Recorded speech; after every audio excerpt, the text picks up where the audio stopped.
বিশাল অন্যায় করেছে। একটা মেয়ে হয়ে একটা মেয়ের নামে এরকম তাকে মেরে চুলের মুঠি দিয়ে ড্রেনে ফেলে মারবো, এটা বিশাল অন্যায়।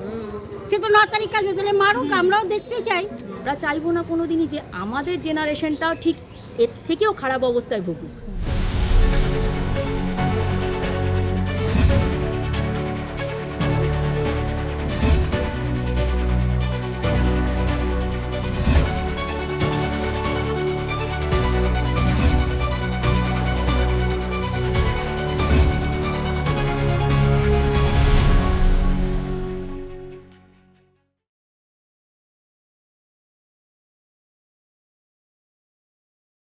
ব্যানার্জি বলছেন যে এবারে বিজেপিকে 50-এর নিচে নামাবে। সেটা সবাই সব কিছুই বলতে পারে, এটা তো সেরকমভাবে কোনো ব্যাপার না, আমিও তো বলতে পারি যাই খুশি। অপরদিকে দেখা যাচ্ছে মঞ্চ থেকে প্রকাশ্যে মমতা বন্দ্যোপাধ্যায় অপশব্দ ব্যবহার করছেন, কিভাবে দেখছেন বিষয়টা? খুব ভালোভাবেই দেখছি। উনি আগের দিন বলেছেন গোখরো সাপ, আরও কী সব সাপের নাম ধরেছে। তা আমার মনে হয় বেঙ্গলে এরকম সাপের দরকার, জানেন তো, কারণ বেঙ্গল তো বর্ডার সাইডে। তা এই রকম সাপেরা যদি বর্ডারে বসে থাকে তাহলে কিন্তু যারা বাইরের থেকে ঢুকছে অন্য দেশ থেকে তাদের ঢুকতে কিন্তু খুবই অসুবিধা হবে। কারণ আমরা জানি যে আগেকার দিনে আমাদের মা দিদিমারা বা ঠাকুমারা বলতেন যে প্রাচীন যে সমস্ত ধনসম্পত্তি সেগুলো নাকি সাপেরাই পাহারা দিত। তা সাপেরা যখন পাহারা দিত, আজকে এসে আমাদের রাজ্য বলুন দেশ বলুন সেটা পাহারা দেওয়ার দায়িত্ব আমাদের। তা উনি যখন বিজেপির সঙ্গে তুলনা করছেন বা যে কোনো পার্টির সঙ্গেই তুলনা করে থাকুক না কেন, তা আমরা তো চাইবো আমাদের ঘরটা আগে ঠিক থাকবে, তবে না আমরা ঠিক থাকবো। ঘরই যদি না থাকে আমরা থাকবো কোথায়? এখনও পর্যন্ত প্রায় 91 লক্ষ নাম বাদ গিয়েছে, নির্বাচনে কতটা প্রভাব পড়বে বলে আপনার মনে হচ্ছে? এটা তো আমি তো সাধারণ মানুষ, সেটা তো বলতে পারবো না। তা যদি নাম সেরকমভাবে বাদ গিয়েই থাকে, আমি বলবো যে যারা একদম জেনুইন তাদের নাম যেন বাদ না যায়, আবার তোলার ব্যবস্থা যদি করা যায় ভালো হয়। আর যারা ধরুন সত্যি সত্যি বাদ যাওয়ার মতোই, তাদের বাদ যাওয়াটাই ভালো। কারণ সত্যি কথা বলতে এরা আমাদের সমস্ত কিছু, খাদ্য থেকে শিক্ষা থেকে চাকরি থেকে সমস্ত কিছুতে ভাগ বসাচ্ছেন। সেটা তো আমরা চাইবো না। কারণ আজকে আমি উচ্চশিক্ষিত হয়ে চাকরি পাইনি, অনেক পরীক্ষা দিয়েছি। প্রথমত বলতে পারেন কিছু পয়সার জন্য পারিনি, যেখানে পয়সা দিয়ে ঢুকতে হয়। আর কিছু আছে যেগুলো পরীক্ষা দিয়ে অন্যদের কোথাও আর কি ধরুন কাস্ট সার্টিফিকেট হোক যাই হোক বানিয়ে ফেলেছে, সেই ইয়েতে ঢুকে গেছে, যেগুলো আমরা পাইনি সুযোগ। এবার আমরা চাইবো না কোনো দিনই যে আমাদের জেনারেশনটাও ঠিক এর থেকেও খারাপ অবস্থায় ভুগুক। তাহলে ভারতীয় জনতা পার্টি কি একমাত্র বিকল্প হিসেবে দেখছেন? একমাত্র বিকল্প হিসাবে আপাতত এখন দেখছি। কারণ কেন্দ্রে যেভাবে উনি পুরো দেশটাকে সামলাচ্ছেন, কারণ দেশ আগে, সবার আগে দেশ, মানে আমি আমার বাড়িটাকে তো আগে সামলাবো, পাশের বাড়ি পরে দেখবো।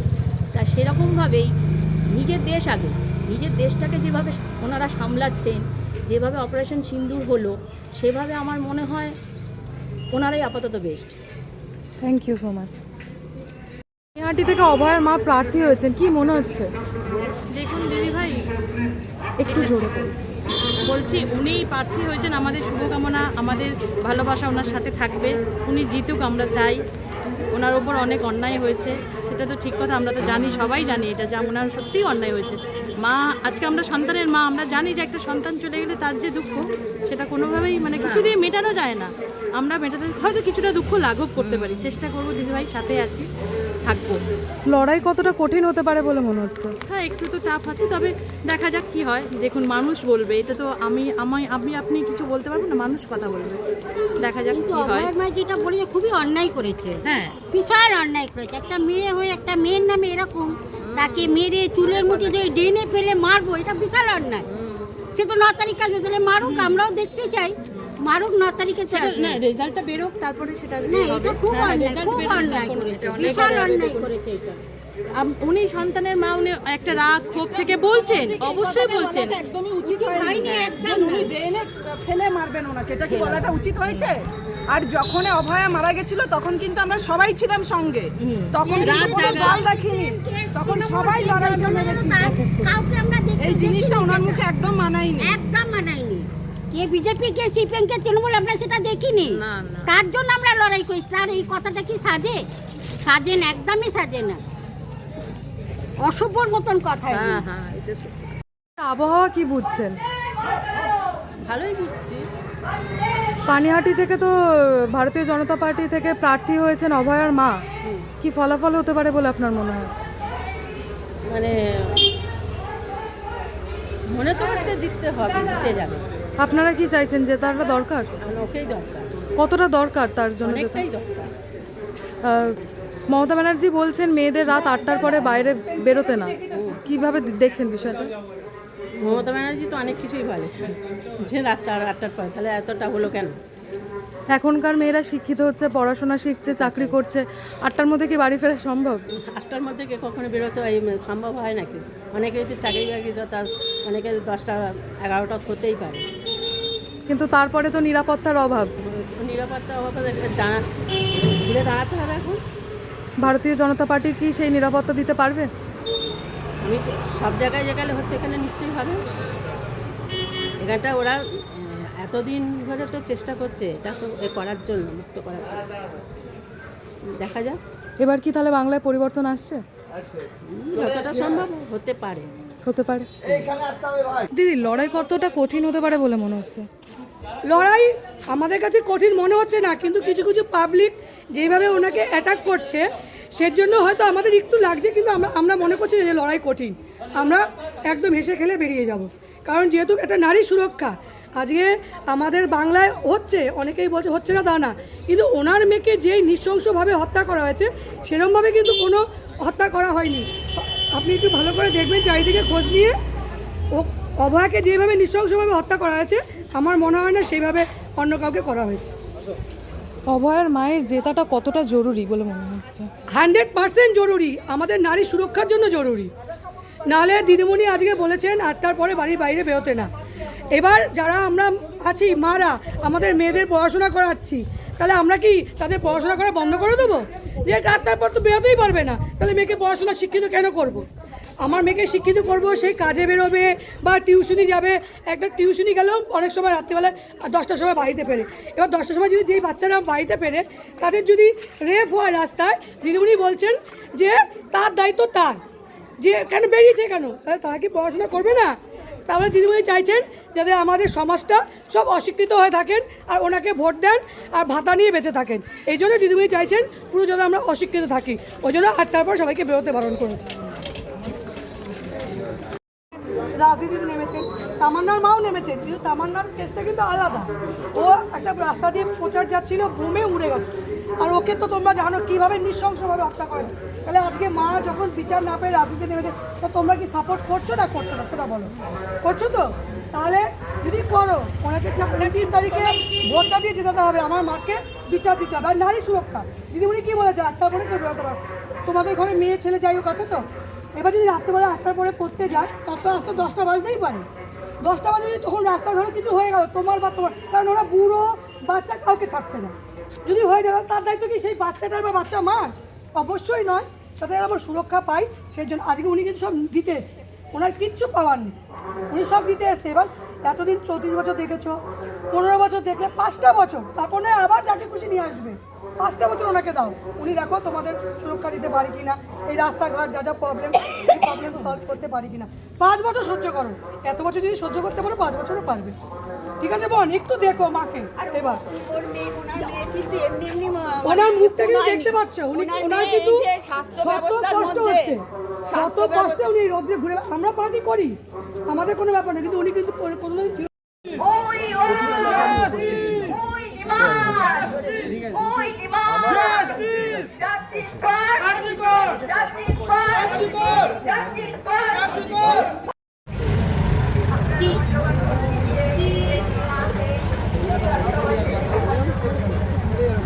ভালোবাসা কতটা পাচ্ছেন, রেসপন্স কি বুঝছেন? সবাই আমাকে দাঁড়িয়ে দেখার জন্য দাঁড়িয়ে থাকছে অনেক দূর অবধি। কি ফলাফল কি হতে পারে? ফলাফল কি হতে পারে বলে? জিতবো আমি জিতবো না, পানিহাটিবাসী জিতবে, পানিহাটির মানুষ জিতবে, সারা পশ্চিমবঙ্গ জিতবে এবং সারা পশ্চিমবঙ্গে পদ্ম। কি করতে চান পানিহাটির মানুষের জন্য? সেইটা পরিকল্পনা পরে করব, আগে নারী সুরক্ষা, নারী নিরাপত্তা, আমার মেয়ের ন্যায় বিচার। পার্টিকুলার আজকে হেঁটে সুবিধা ছিল, গাড়ি ছিল।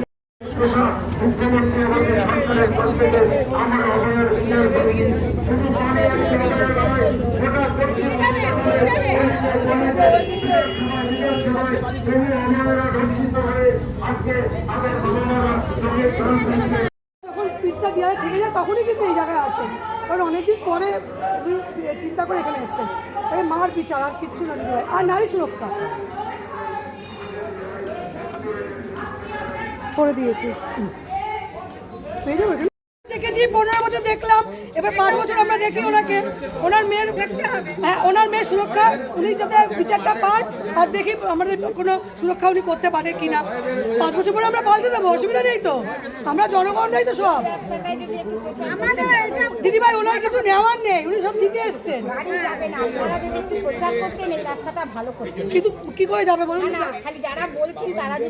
হ্যাঁ হ্যাঁ না না যাবে যাবে, সবাই আসবে। এবার আপনারা যদি ওনার মাথায় দুহাত আশীর্বাদ করেন, উনি নিশ্চয়ই করবে। উনি তো বলছে সবাইকে পানিহাটিতে, দেখুন না উনি কিছু যদি করতে পারে, না করলে 5 বছর পরে পাল্টে দেবেন, অসুবিধা নেই তো। উনি যদি কাজ না করেন, সবার যা বক্তব্য উনি এখানে পয়সার জন্য এসছেন বা কি জন্য এসছেন, আপনারা 5 বছর দেখুন, 5 বছর পরে পাল্টে দেবেন ওনাকে। আমাদের মতো সাধারণ জনগণের জন্যই। হ্যাঁ, এই স্বাস্থ্য ব্যবস্থায় যে দুর্নীতি হচ্ছে, জাল ওষুধ পাচার হচ্ছে, এক্সপায়ারি হয়ে যাও ওষুধে স্ট্যাম্প মেরে হচ্ছে, একটা অপারেশন করতে যাও দেখবে তোমার সহসা ডেট পাবে না, অথচ পলিটিক্যাল লোকেরা যাবে তোদের 2 দিনের মধ্যেই হয়ে যাবে। এইসব ব্যাপারে ও কথা বলেছে বা এইসব ব্যাপারে ও জানে বলেই ওকে এই পৃথিবী থেকে চলে যেতে হয়েছে। আপনাদের মতন সাধারণ মানুষ, আমাদের মতো সাধারণ মানুষের কথা ভেবেই ও এখানে প্রোটেস্ট করেছিল, তার ফল ওর নিজের জীবন দিয়ে ও দিয়েছে। কি মনে হচ্ছে দিদি, লড়াই কতটা কঠিন হতে পারে? লড়াই খুব একটা কঠিন মনে হচ্ছে হবে না, কারণ অভয়া, পানিহাটির মেয়ে অভয়ের বিরুদ্ধে, অভয়ের সাথে যে অন্যায় হয়েছে, আমার মনে হয় পানিহাটিতে প্রচারে বেরিয়ে যা দেখছি তাতে পানিহাটির বেশিরভাগ লোকই মানে অভয়ের এই পরিণতির জন্য, করুণ অবস্থার জন্য সবাই অভয়ের পক্ষেই আছেন। কি আশা করছেন ওনার থেকে? কার কাছ থেকে? অভয়ের মায়ের কাছ থেকে। অভয়ের মা আসুক, বিধানসভায় যাক, উনি বিধানসভায় গেলে উনি যে কষ্টটা পেয়েছে, যে দুর্নীতিগুলোর সম্মুখীন হয়েছে, আশা করি উনি এই সব ব্যাপারে উনি যাতে না হয় সেই দিকে দেখবেন।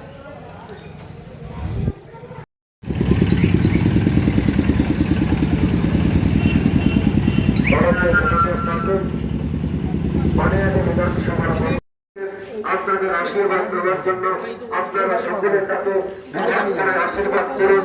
আগামী 29 এপ্রিল পদ্মফুল সাথে ভোটকে তাকে বিপুল ভোটে জয়যুক্ত করুন।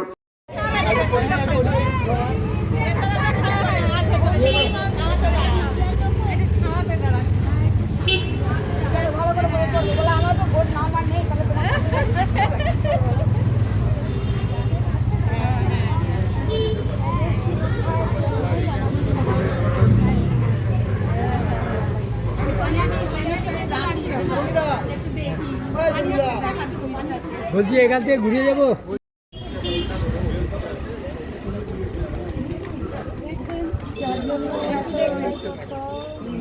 আমার পাশে যেন অনেক দিব্যি থাকে মা, আমার সেই নামটাই হারিয়ে গেছে। আমি সেই নামটা যাতে আমি বিধানসভায় গিয়ে আমার নামটা উজ্জ্বল করতে পারি, এবং এই যে দাঁড়িয়ে রয়েছে যে কিছুটা, এদের বাসযোগ্য নয় এই বাংলাটা এখন, তো এদের বাসযোগ্য করে যাব আমি। সেই জন্যই আমি এই লড়াইতে নেমেছি, আপনারা সবাই পাশে থাকবেন।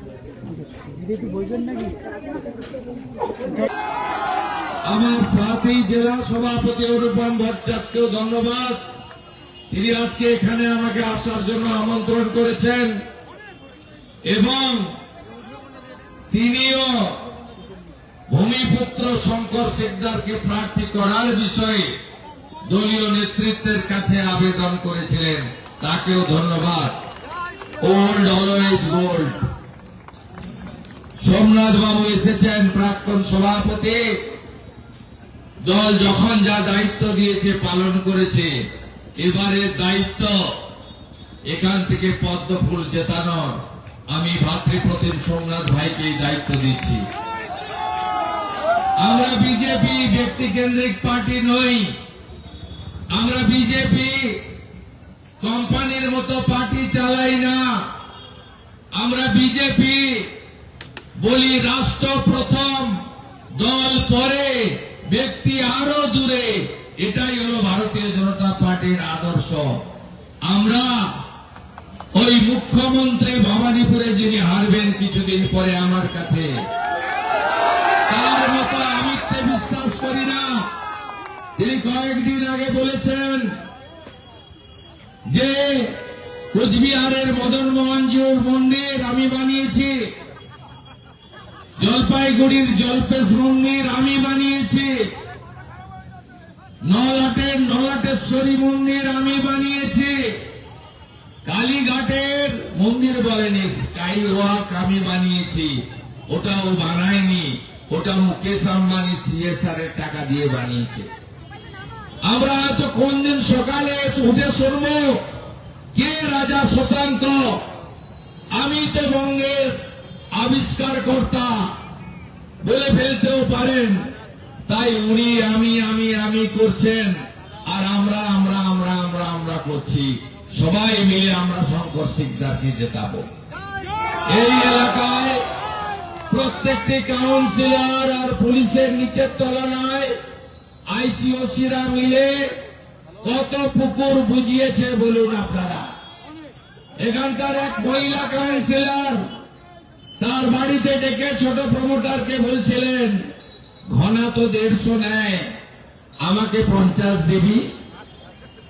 আমি ছেড়ে দিয়েছিলাম ভিডিওটা। কাউন্সিলর বলল, মানহানির মামলা করব, আমি 2 বছর ধরে অপেক্ষা করে আছি। কাউন্সিলরের দেখা নাই রে, কাউন্সিলরের দেখা নাই। এই গোটা এলাকায় একটা পুকুরের অস্তিত্ব নেই, আর একটা পাইপের নাটবল্টু লাগাতে গেলেও বলে আমাকে কিছু দিবি না। এদের তাড়াতে হবে। বাংলা বাঙালির শেষ নির্বাচন। এই হিন্দু হোমল্যান্ড দিয়ে গেছে ডক্টর শ্যামা প্রসাদ মুখার্জি, স্বামী প্রণবানন্দ, মোহাম্মদ আলী জিন্নাহ চেয়েছিল পাকিস্তানে নিয়ে যেতে 1947-এর 20 জুন। এরা আমাদেরকে বাঁচিয়ে ভারতে রেখে দিয়ে গেছে। 51-তে জনগণনায় আমরা ছিলাম 85, এবারের জনগণনায় আমরা 60-62-তে নেমে যাব। এরপরে পশ্চিমবঙ্গে জামাতের রাজত্ব হয়ে যাবে। মমতা বন্দ্যোপাধ্যায় তার বক্তব্যে কখনো কেন্দ্রীয় স্বরাষ্ট্রমন্ত্রীকে শালা বলছেন। কি ভাষা! ভালো ভালো ব্লিচিং ফিনাইল রেডি করে রাখুন, পরিষ্কার মুখ করতেই হবে।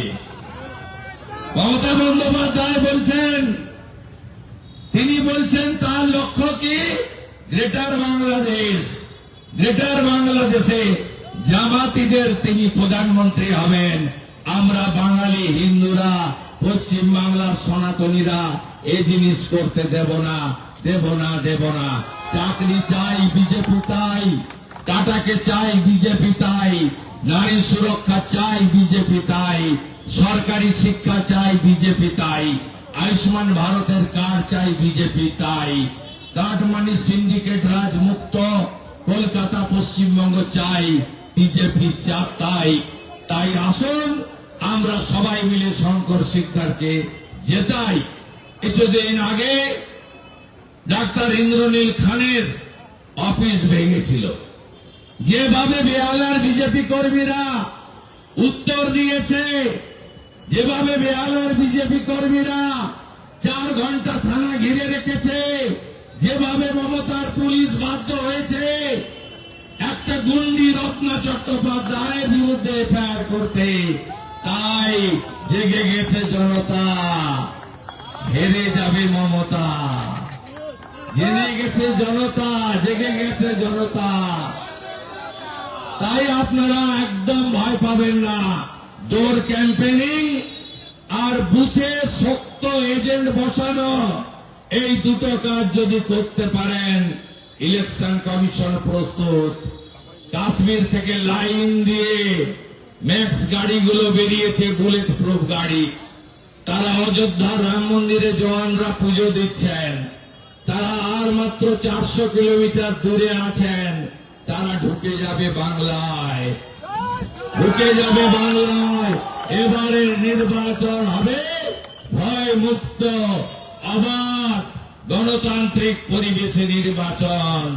এখনো অবধি গেছে 91 লাখ। যা পিসি তুই চলে যা, যা পিসি তুই চলে যা।